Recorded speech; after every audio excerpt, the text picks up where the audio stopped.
quarterback position because Jack Cohn had to take on an onslaught of pass rush in this game, especially in the first half. My goodness, I think 4 sacks in the first quarter, and still hit on some big plays before he had to depart.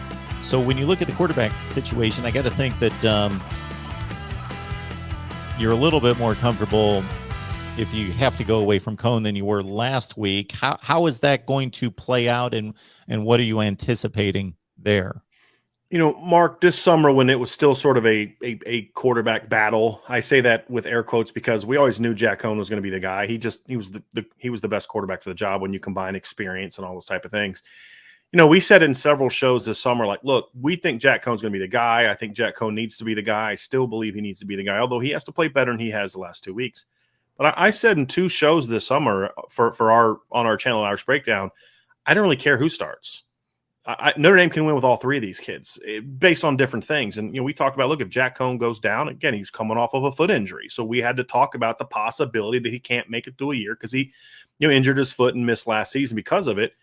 Can Notre Dame win with Drew Pine and Tyler Buckner? Yeah, they can, right? I mean, those kids are talented football players. You know, I wrote an article this summer, Mark, that kind of went a little bit viral this weekend, which is kind of weird. It got read more this weekend than it did when I wrote it in June.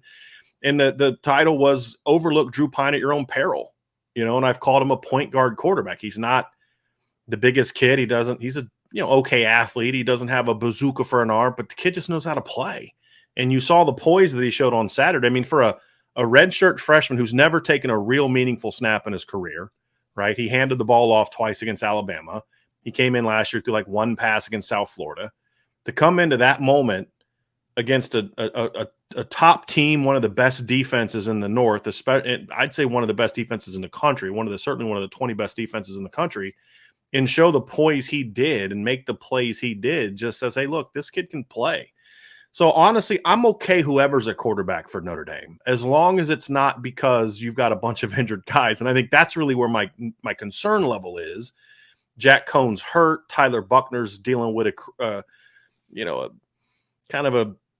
hamstring that's just not necessarily 100%. And then Brendan Clark's not healthy enough to play. That's where my only nerves come from, is regards to just, are they getting to the point where Drew Pine's their only healthy quarterback?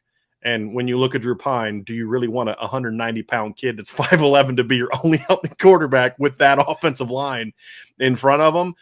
That's where I get a little bit nervous. And I believe we saw 2 of the top 10 defenses in the country, myself, in Soldier Field. We'll stay on the offensive side since you've touched upon it.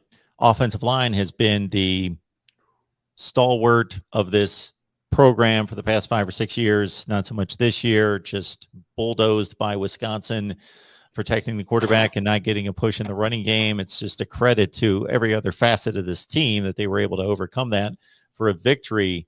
They got to get something more out of them, I would think, this week. Mark, I don't think you can go through an entire season.